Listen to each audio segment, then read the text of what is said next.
Yeah, Monday. What's up, everybody? Happy Monday. Welcome to today's edition of the Daily Market Commentary. I'm your host, Chuck Fulkerson. Glad you're able to join us in. I hope everybody had an amazing weekend as we are kicking it off like we do each and every day, identifying from an educational perspective breakouts and reversal opportunities. You will see some interesting lines on the charts from last night's live trade room.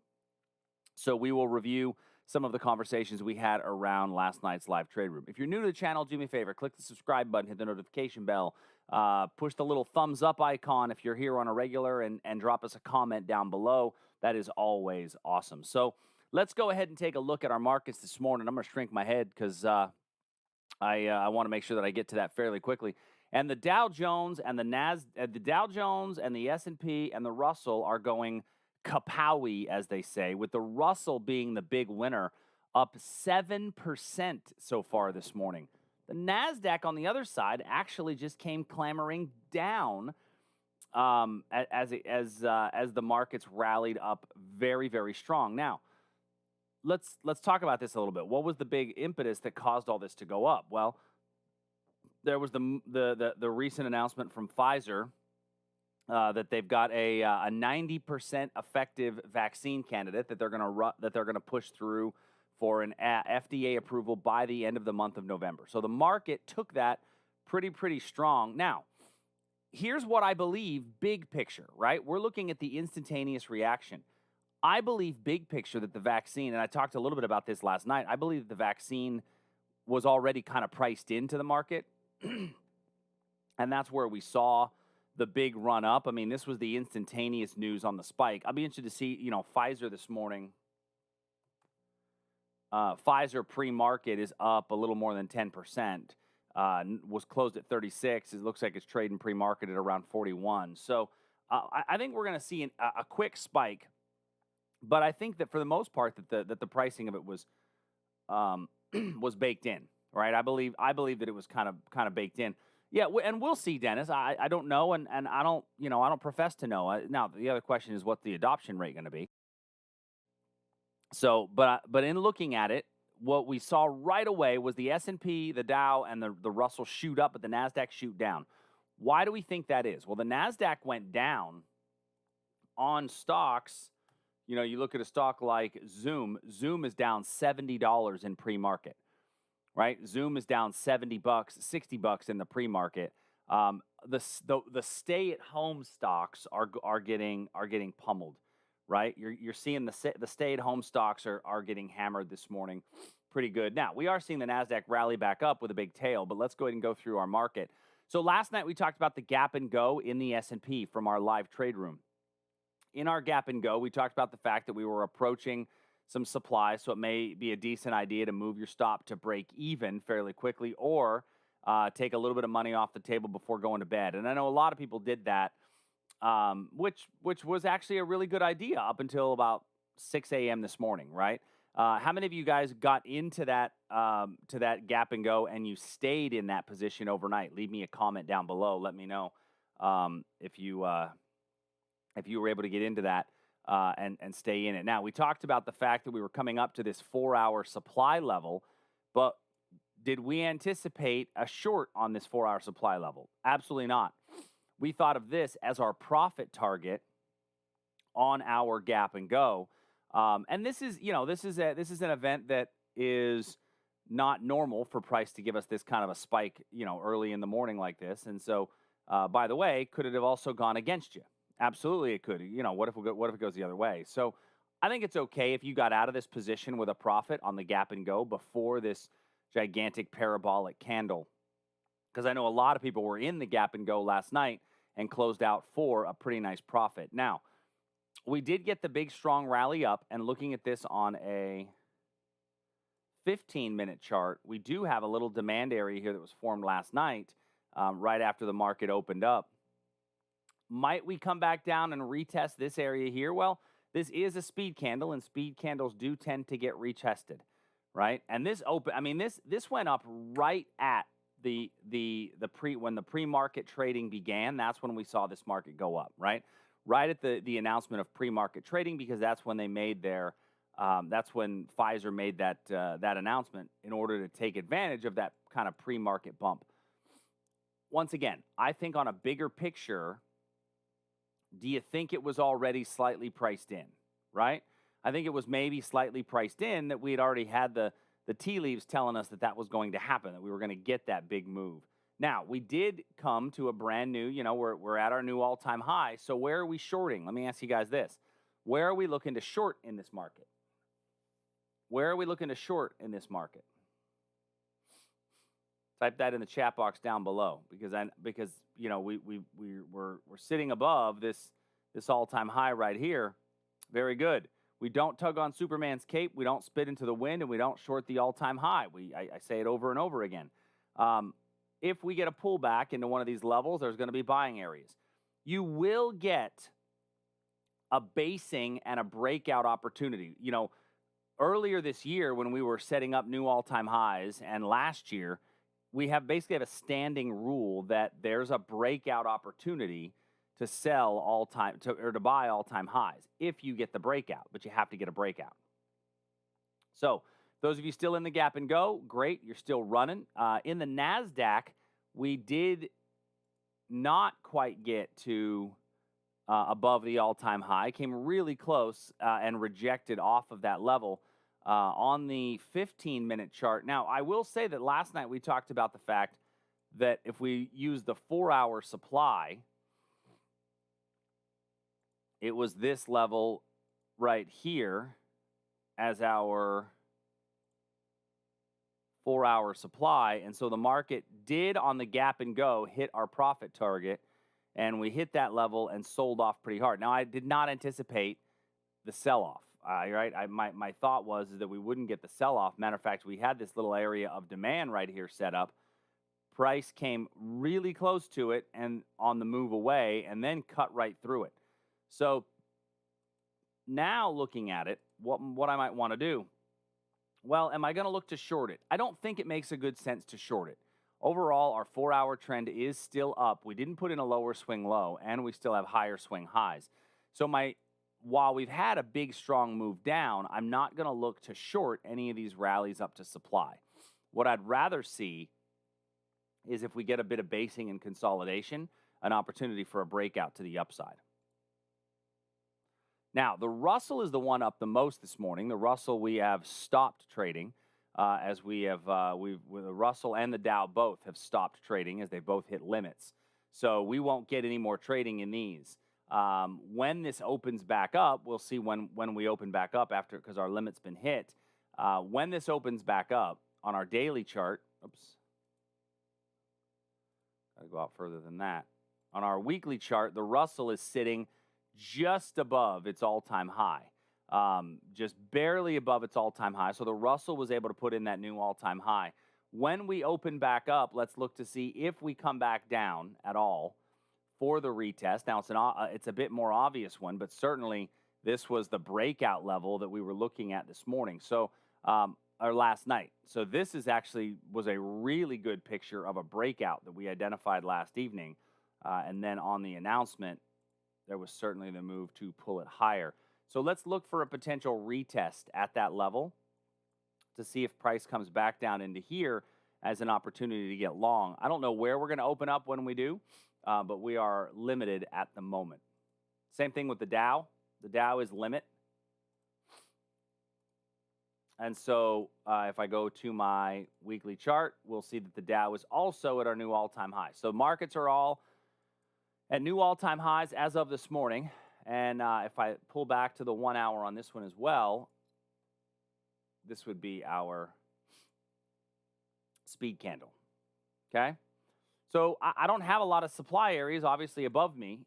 If we want to take any shorts at all, the only way that we can take any shorts in this market environment is if we get some sort of quality basing on a smaller time period. So let's call it the 15-minute chart. Let's just say that that we get some sort of movement where the market comes down in here and we get base. You might then get an opportunity to short a breakdown from here. But that's the only way that I can look at a short in this condition. All right. Questions, thoughts on some of these areas for today? That's true, Dennis. Individual stocks that are showing that they're hitting some supply areas maybe one worth taking a look at. But I'll be interested to see this morning what transportation stocks do. We haven't looked at those obviously in the pre-market, but I'll be interested to see, what do companies like? How are investors liking Delta Airlines? And yeah, look at Delta up. What would that be? 20%. $6 off of a $30 stock. Yeah, that's almost 20%. So Delta's trading up from 31 up to 37. United Airlines from 34 up to 41. So some big time. Now, by the way, United Airlines before all this went down was trading around 90, right? So gapping up to 41, yeah, that's a small win compared to where it was, right? Same thing with Delta Airlines. Delta was trading around 60, and now it looks like it's, we're going to open up around 36. So, yeah, that's a big move up, but it's not the move up that they need in order to get them back. As you just looking at these earnings numbers, right? Losing 51 cents a share, losing $4 a share, losing $3 a share. So, they still have a long way to go before they're profitable again. All right, let's go to energies and metals. And so obviously gold took it on the proverbial chin as the markets rallied up. So let's look at gold first. I mean, gold just absolutely kapowie took it on the chin. And we talked a little bit about this last night. And what I said last night was we could get a breakout above here, but if we don't break out before I go to bed, I'm not setting this thing up. Now, if you did take the breakout, 1, 2, 3, 4, 5, 6 candles later, you're still at break even, right? So telling you, okay, I should get out. For those of you that are on the other side of the pond. Then we got the huge sell-off. Now, not overly surprising that on that kind of a news announcement, we cut through the areas of demand. And unfortunately, these areas of demand just did not hold at all. I don't think this one's going to either, so I'm going to remove that one as well. It's going to fall until it hits 4-hour demand. And my 4-hour demand isn't until a bit further down.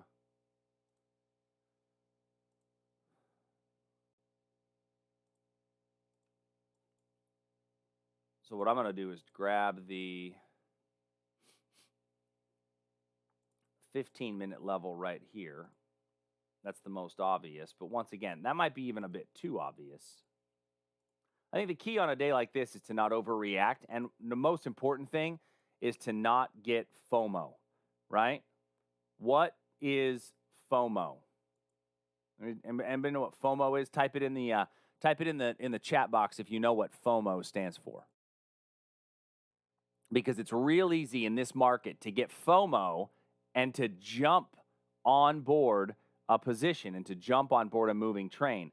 Yeah, fear of missing out. And you get that FOMO effect, that fear of missing out of a big move. Just for the record, this isn't the only big move that's going to happen this month. More moves will occur, and I'm okay with that, right? Don't worry about missing out and not getting in. You're going to get more opportunities, and you're going to get more opportunities by waiting and by being a bit more patient. But when I look at this even on a daily chart, we got to come down to this range here. I think gold on a daily chart, we can make it to this 1832 area of demand. Just wait for a nice rally to supply or for a potential basing area and then take a breakdown.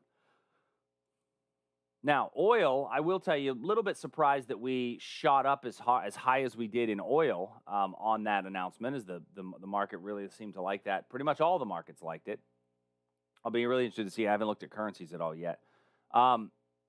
But as oil is coming up, we do have some supply above us. On the 4-hour chart, the better supply is going to be this one way up here at 43. So these are going to be confirmation shorts if you decide you want to give those a go. I think that they're actually not a bad setup. Once again, going back to the origin of the move is usually going to be the way to go. All right. Nat gas, we actually are still waiting on the gap and go. If we get below this 2.822, then I think you've got a good gap and go trade. That's still in play. And then copper we looked at last night.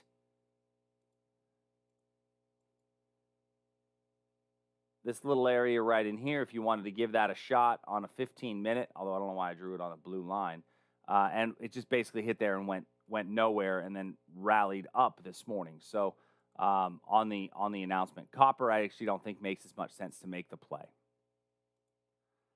All right, let me share this grid. All right.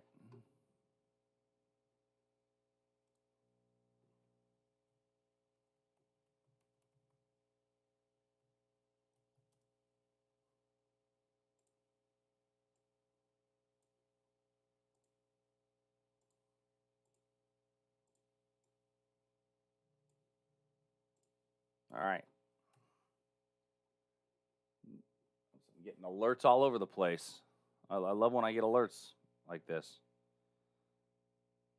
All right. Next would be our ags. So we looked a little bit at these last night. Didn't have a whole lot to cover on these last night and don't really have a whole lot more to talk about this morning. We talked about the corn move down on from last week. We did have a little supply area in here after this breakdown. So we had the breakdown area and then a little supply area on the retest, but we popped above that little supply area here just a few minutes ago. And so that would have been a small stop out if you had that one set up. Other than that, I really don't have a lot to add to the ags this morning. I want to go take the last couple of minutes and look at currencies. All right. Before I do that, though, I want to take a real quick minute and look at the... Oops. Share that one. Look at our equities one more time before we pop off of these. All right, so what we're seeing now, the NASDAQ rallying up a little bit off of that zone long in here. Jersey Trader, I don't know that it's that you have to sit on the sidelines and wait. What I don't want you to do is to overreact and to chase a trade. So the analogy that I use is when I was a kid, we lived out in the sticks of Pennsylvania. We lived like 40 miles outside of Pittsburgh, 35 to 40 miles outside of Pittsburgh. And so I say I'm from Pittsburgh, but really I'm from Washington County, outside of Pittsburgh. And there was a train that would go through our town. Now the train went like 11 miles an hour, right? It went like 11. It was a super slow train, went about 11 miles an hour. And so in order to jump on the train, you didn't have to run very fast, right? You get up a little bit of a jog, you break into a small sprint. You could literally jump on that train and ride it. And people used to do that, I mean, literally all the time. I'd hear about kids they would take the train, they would jump, and it wasn't like a passenger train. This was like a coal train, right? People would literally jump on it, ride it for a little bit, and then they would just jump off of it. It happened all the time to kids in my town. Nobody ever got hurt. Nobody ever had a problem because it was a slow-moving train, right? You can get onto it. It gave you plenty of opportunity and clear space to do so. You'd never do that with a high-speed bullet train, right? You'd never do that with a high-speed bullet train. You'd become just splat on the wall. Well, think about this market like a high-speed bullet train. Yeah, it's going straight up, right? No doubt. But do I want to become splat on the wall by trying to jump onto a high-speed bullet train? No. I want to wait for the bullet train.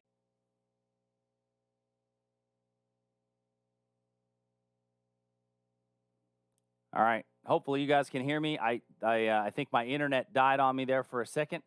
So do me a favor, type in the chat box that you can hear me and all that fun jazz. Sorry about that. I'm not sure why my internet died off. Looks like I lost about a third of the people that were on there watching as you were waiting for me to come back on board. Somehow we got disconnected. All right. So let's roll back on here. Good. All right. Beautiful. Before I was disconnected, what I was talking about was the not jumping on this train if this train's going to continue to move too fast, and that's what I'm afraid of is that we could possibly see. So bonds and currencies, real quick, and then we'll wrap this thing up. So looking here at the 10-year note, the 10-year note sold off absolutely huge at that announcement. We still have our supply up above us. We didn't quite make it up to that level. That's the one that we talked about last night. The 30-year, much the same way. Looking at our currencies. Now, interestingly enough, we talked about these currency levels. The euro kind of popped above. We didn't have a lot last night when looking at it. And frankly, just kind of jumping through here real quick, I don't know that I still have a ton to really go over. Starting here with the euro. That's a good point. I was censored by YouTube. They said no talking objective price action. What are you thinking? All right. Actually, it was Dwight Traderman. He actually popped over my house. He unplugged my router, and then he kept and then he scurried away, the little gremlin. All right. So looking at the euro, we talked about last night that this could be a potential breakout, and it did give us a little poke above, but hasn't really done anything since then. If you did take the breakout here, it's gone basically nowhere, or if you just took one here, I still think that this can move on a breakout and has a better probability to move up, but we have to see exactly how the dollar shakes out in all this mess. If the dollar starts to see strength because of this, then that there's a possibility that we'll see no stimulus, then we'll see that these will come back down into these areas of demand. I still think overall we're better off still looking bullish on these positions. So let's see if we get a pullback to this demand area. This is a really clean wick over wick that I really like. Canadian dollar, here was our recent rally up from here. If I go to a smaller time period, call it the 15-minute chart, we can see this is the origin of that move. As it rocketed up. Now, interestingly enough, we got a big wick up and a big wick down right after that move. So that big wick up and that big wick down actually makes me feel a bit better about trading the retest, because that tells me that there was some price movement beyond there. There's probably going to be actually even a little better level on a smaller time frame in here. I just refuse to go to smaller time frames than this. New Zealand dollar. So in our New Zealand dollar, taking a look at this one on our 4-hour chart, we are in an uptrend. Okay, so looking at our supply is fairly far away. So coming back down to the 1 hour, this one, the origin of that move was already retested by this wick. So I can't go back into that one again. That would be sticking my hand in the cookie jar again, and I don't know that I want to stick my hand in the cookie jar a second time. If you want to play this bullishly, I would wait for price to come back into here with a reversal candlestick pattern, something like a hammer or a doji or something that's going to give me an opportunity to get back in. Right now, I just don't have that. But I'm going to put a circle in here to remind me to take a look at a reversal candlestick pattern when we get somewhere into this region. This, to me, is a good area for a candle-to-candle long. I just don't have a good zone set up in order to get long. Great British Pound. So the Great British Pound last night, we didn't really add anything to the list. We've got a couple of demand areas down below us. Theoretically, if we get basing right here below the high, then you could see a breakout opportunity, but I would really need clean basing. And when I say clean basing, I need narrow range candles somewhere in about that size box. Narrow range candles inside that box, at least 2 of them for this trade to make sense. Now, we did look at the Japanese yen on a breakout last night, and this son of a gun did not take well. Very strong move down in the Japanese yen. Broke through both areas of demand that we have here. Sets up for a really clean reversal right up in there. If price comes back to this region, that is a super money reversal trade, but that was a big-time sell-off. Biggest candle on the chart is this one here. Now, interestingly enough, for those of you that are, those trend line style traders, we are sitting just above that rising trend line, but I don't know how long that's going to continue to rise on this size of momentum. So if we do get that speed candle retraced, you've got a decent level up above in here. Australian dollar, we did get a little breakout in the Aussie last night, and then it just kind of went nowhere. Came back down 1, 2, 3, 4. Your stop would be here. it gave you a little tiny stop out on this position before then popping here in the last few minutes. But on that pop, once again, currencies being a little bit bigger than the markets, it didn't pop as much. And the retest is in play, but it's not as clean. So I still just like the demand down here a bit lower.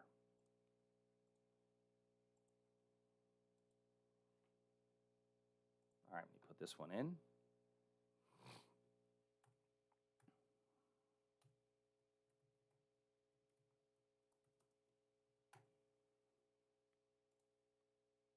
All right.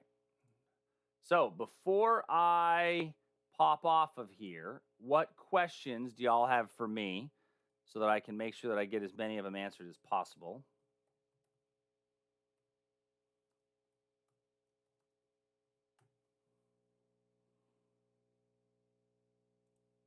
Questions for me before I turn this off? I'm gonna take a look here real quick. Obviously, we're still in a limit position in the Russell, as well as, although Dow started moving again. So we got the Dow is still moving again. Let's see.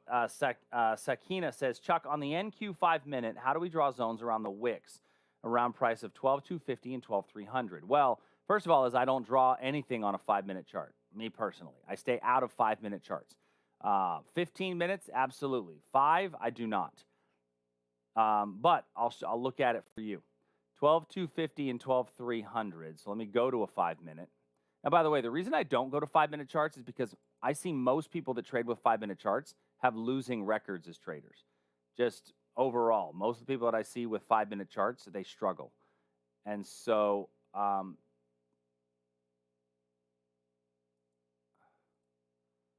your question is, how do I draw lines around those wicks right here?